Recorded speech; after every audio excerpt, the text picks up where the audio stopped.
हमारे यार रे सखी यार रे सखी।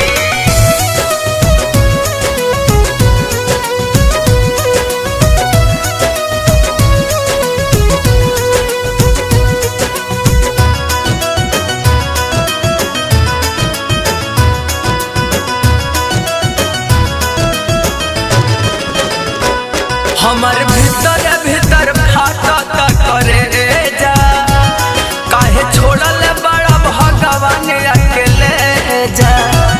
हमर भीतर भीतर फाटता करे जा, काहे छोड़ल बड़ा भगवान अकेले जा। सोची सोची हमर फाटता कपारे सखी, सोची सोची हमर फाटता कपारे सखी। सोझा आँख कपिटौआ हमर यार रे सखी, सोझा आँख के पिटौआ हमर यार रे सखी। का कही का कही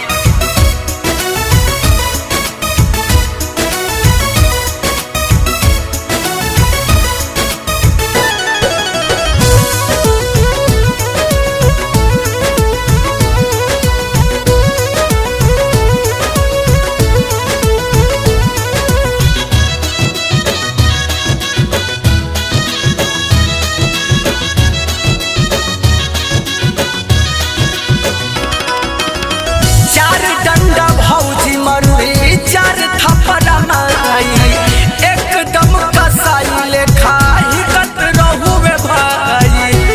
एहो का बताए चार डंडा भौजी मरुई चार थप्पड़ माई एकदम कसाई लेखा हिकत रहुए भाई। तो होई देह ओकर कहिया ले सुधार रे सखी, होई सोझा आँख के पिटौआ हमर यार रे सखी, सोझा आँख के पिटौआ हमर यार रे सखी।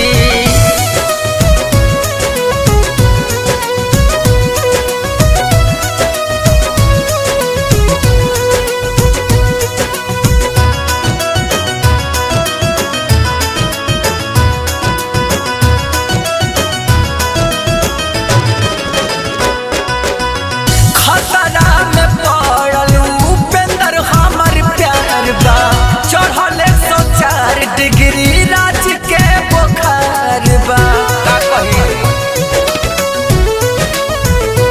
एहो खतरा में पड़ल उपेंद्र हमर प्यार बा।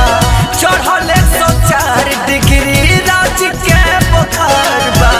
त कमावा कइले बाड़ कुंदन सब बेकार रे सखी, कमावा कइले बाड़ कुंदन कुल बेकार रे सखी। सोझा आँख के पिटौआ हमर यार रे सखी, सोझा आँख के पिटौआ हमर यार रे सखी। बड़ा दर्द ताऊ के देखला दिल में।